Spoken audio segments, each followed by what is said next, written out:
Sergio Busquets, lifetime culés against Real Madrid's one of, if not the greatest center defensive mid they've ever had, Casemiro. Casemiro, as we know, went over to Manchester United and has lifted that team out of what was a bunch of years of mediocrity. They are now shining. They're firing on all cylinders. And he just lifted his first trophy with them, the Carabao Cup, recently with their victory over Newcastle United. But the conversation has started. I've been seeing it a lot. And back in the day, I would see it get mentioned. But now I'm starting to see it with an actual weight to it, an actual profoundness to it. Which is the better player all time in the defensive midfield category? So when you first hear that debate, I would like to know, before I go deep into each one of these players and what their careers have embarked, I just like to know off the bat, where do you stand on that debate? What do you think about it? Is it a fair debate? Should it even be debated? Where are you at on the Casemiro, Sergio Busquets debate? Damn, first off, I think they're both incredible players. Busquets has seen it all, bro. He's seen it all. He's seen like 3 different eras of football. Yeah, that is crazy. He really has, yeah. And he's been a big part in all of them. That's what's absolutely crazy. He's won pretty much every title you could dream of as a footballer. And he's played alongside some of the greats, with himself being such a fantastic player, right in the center of that midfield. Casemiro, on the other hand, kind of established himself very quickly as like a destroyer type of midfield. But what really got me about Casemiro was his consistency, because I thought his style of play wouldn't last more than like a couple seasons, but he's managed to actually get better every single year since he hit the scene as a Real Madrid starter. And that is what has really impressed me about Casemiro, is just his level of consistency, playing at such a high level, but doing his job to near perfection. Yeah. Near perfection, bro. Like, you almost can't get past the guy. But beyond that, he's weirdly offensive. Like, weirdly. Yes. Like, he gets involved, bro. To the point where, like, he's getting assists. He's scoring screamers occasionally. Yeah. It's like, god damn. And obviously, he's just such a crucial piece to that big Champions League era of Real Madrid, to Brazil, the national team, one of the biggest teams in the world. And then now, revitalizing Manchester United, who are looking just incredible. So, I mean, that right there, you have 2 incredible resumes. 2 incredible resumes. For me, it just personally, I think it's like a preference thing. Like, I don't know if I could pick like who's the best. I'm gonna go preference here. Like, who do I enjoy watching more? And I'm just gonna go Casemiro. Okay. I like his. Okay. I think he's just a little bit more physical, which I truly do enjoy. But beyond that, he's again surprisingly technical on the ball. Absolutely. And I think I just enjoy that more, just from a viewer perspective. So right now, I'm gonna go Casemiro. I like to think of Sergio Busquets as like a smooth whiskey. Very easy on the eye, consistent, no problem. But Casemiro more like a hard-hitting tequila, man. Still, same result at the end of the day. They both get you drunk, but that tequila, man, just is right there off of the bat. It's aggressive, and that's Casemiro, man. Yeah. But it's amazing to me. I love this debate. I actually found myself very intrigued by it this week, because they play the same position, but with completely almost opposite styles, bro. Yeah. And it's ridiculous to see how both of them have proven that their style could arguably be the better one. Busquets being calm, very technical, very smart. His skill on the ball is ridiculous, bro. The stuff that Busquets is able to do and the calmness that he does it with, it truly amazes me, truly. And Casemiro, on the other hand, is a complete opposite in that sense, man. You watch the game, you see Casemiro off of the bat. Somehow, some way, he gets involved early on with aggressive, hard-hitting, sometimes controversial tackles, but he's always there and he makes his presence known. And then you throw in what you just said about how he has that offensive factor to his game. He can hit a long-range ball into the back of the net. He can head a ball in as well from a corner or set piece. He actually has a little bit of an offensive game to him that I do think he has an edge over when compared to Sergio Busquets. But defensively, I might have to go with Busquets because of his ability to just stop attacks that are incoming and how he deals with having possession and how it's nearly impossible to dispossess the fucking guy. So let's dive into a little bit of both of these guys' careers, because I think it's important to just give a little bit more backstory, a little bit more depth into what they've been able to achieve. First off, we're going to look at Casemiro, bro. Casemiro is a 3-time La Liga winner. He won the Copa del Rey once, 5 Champions Leagues, probably his biggest achievement being with that amazing Real Madrid squad. Ronaldo, Modric, Marcelo, I can keep going, man. That squad was incredible. Yeah. Casemiro was at the center of that for the team. Internationally, his biggest trophy was the Copa America, which he won just a few years back with Brazil. Yes, sir. And finally, the Carabao Cup as well. That's true. You can throw in FIFA Club World Cups, you can throw in Super Cups, but to me, those were the biggest trophies that he acquired. Just a little bit of a late bloomer, Casemiro, with him playing for 3 whole years at Sao Paulo first in Brazil, then making his way over to Real Madrid. But have you ever heard that story of Casemiro and how he initially got started playing center defensive mid? No. It's crazy. This thing's crazy. I'll have to read it out, but it's really short. What, was he like a forward at first or something? That's close. No, that's close. You got to think. At one point, Casemiro was a kid, bro. Yeah. He wants to score goals. All kids want to score goals. Yeah, come on. So he says, and I quote, "When I went to the trial at Sao Paulo, I was a forward. I used to score a lot of goals with my head. When I Yeah, makes sense. Yeah, it makes sense, bro. When I turned up, I was about 12 or 13 years old. There were about 300 players there, and they were only going to choose 50. Scary, bro. Jesus. Imagine as a kid, 12, 13. That's pressure, man. Jesus Christ, man. Your footballing career is basically the time right there. Good Yeah, it's either God. Sao Paulo or you're going down to like fucking Goyanense or something, man. Like that's, oh God. The coach asked how many were forwards, and 40 or so kids put their hands up. And I said to myself, there's a lot of competition, so I won't be a striker. Then the coach said, are there any defensive midfielders? 7 or 8 hands went up. So I said to myself, I guess I'm a defensive midfielder now. What? Wait, what?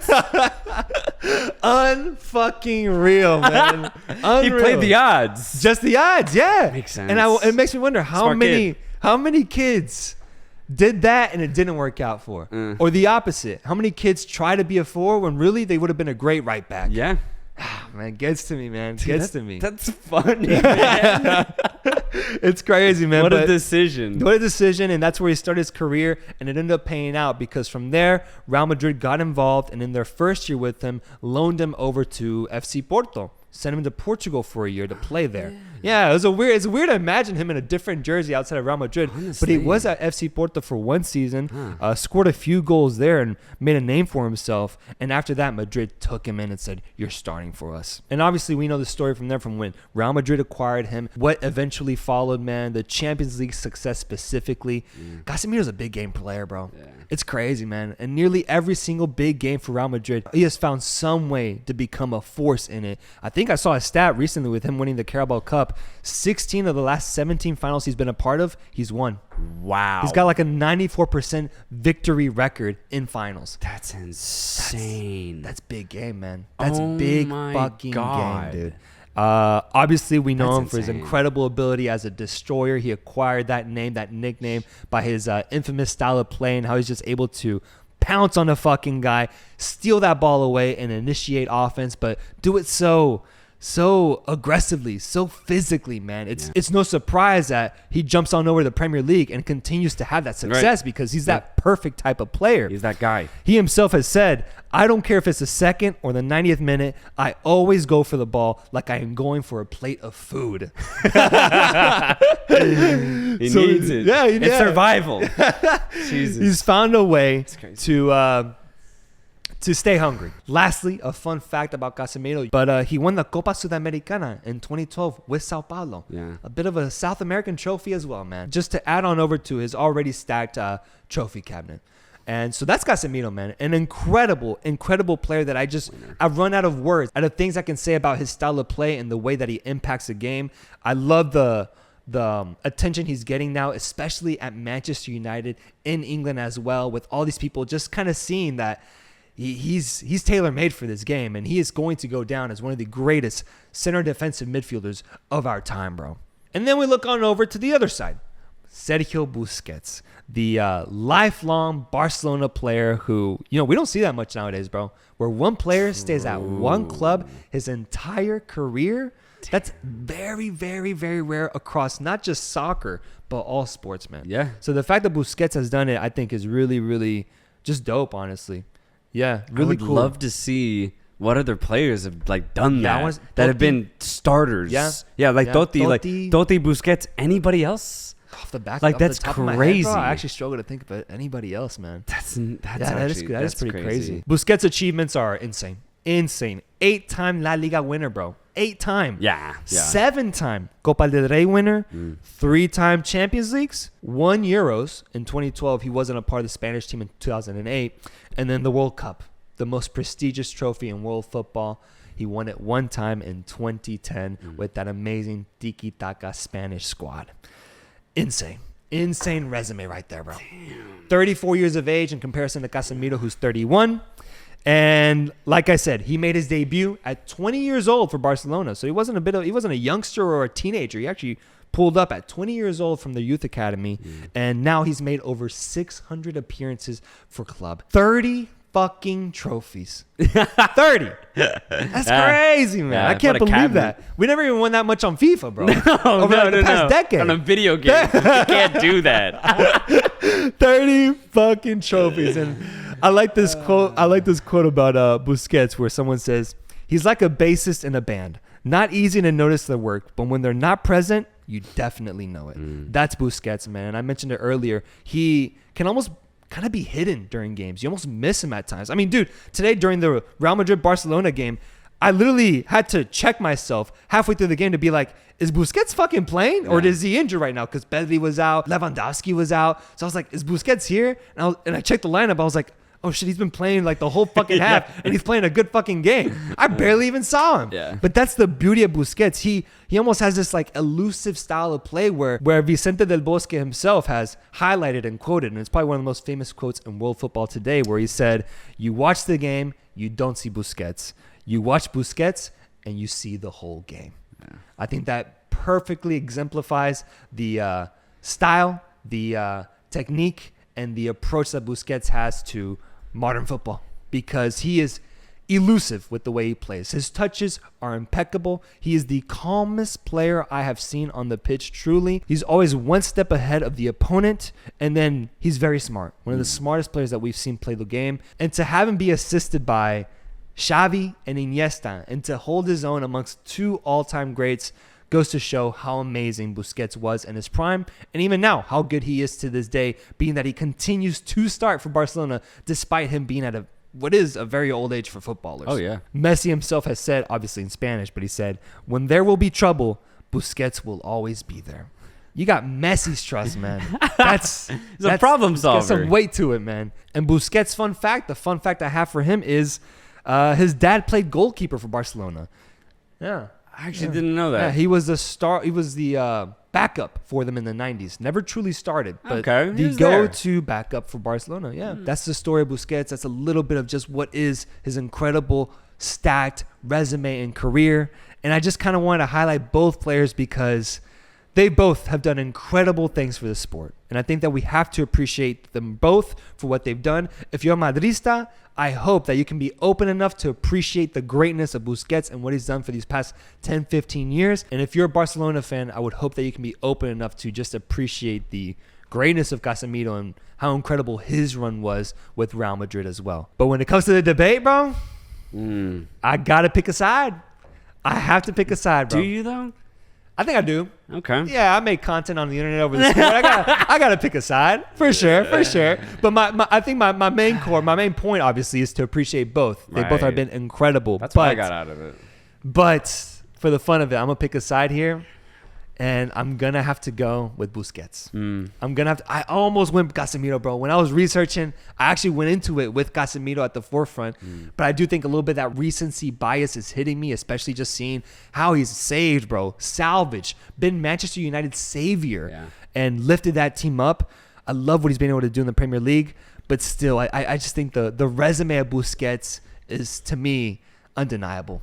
Unfucking deniable. And even though I might like Casemiro's approach more, Busquets has almost perfected his style of play, and I'm gonna have to go with him for now. But let's make a point that Casemiro's 3 years younger. He still has an opportunity to add more titles to his list. And if he can add maybe a Premier League this season, maybe a Europa League this season, maybe an FA Cup this season. Right. Things will get very, very interesting. But at the very least, I do think this is a debate now. So like you, when you posed me the question, Casemiro, Busquets, I initially went with Casemiro, just based off of preference is how I put it. At the end of everything, at the end of this deep dive that you set for me and for the viewers as well, I think I'm actually neutral now. Neutral, bro. As in, if I'm a coach and I have the choice between prime Casemiro or prime Sergio Busquets, I don't think you lose if you go for if you just get one of them. Like, as in, if you get Busquets, you don't lose anything by getting Busquets over having Casemiro. Yeah. If you get Casemiro, you don't lose anything. You just don't get Busquets, but you get the same product, but a completely different style. And that's crazy because I've never considered that, honestly. But, I mean, now I can, and now I will going forward. And like you said, if Casemiro is able to achieve a lot more success, willing that Manchester United end up being that, then I think it could get really interesting because let's just imagine somehow, some way, Casemiro gets a 6th Champions League, bro. Yeah. 6. That would. Then that might tilt it in his favor. Throw in a Copa America too. Throw in another Copa America. That'd be really, really impressive. On the pitch, I think the product is the same, and again, it's so cool to consider because I never have. Producer Rudd, who do you think? Who do you pick off of what you heard? Off of what I heard, just flat out, I like the tactical one of Busquets. He likes Busquets. Busquets. Producer Rudd, I think it makes sense. Producer Rudd's going Busquets, and I'd like to know from the comments, man, who do you guys ultimately go with? Because this debate is going to be so fun for the following years.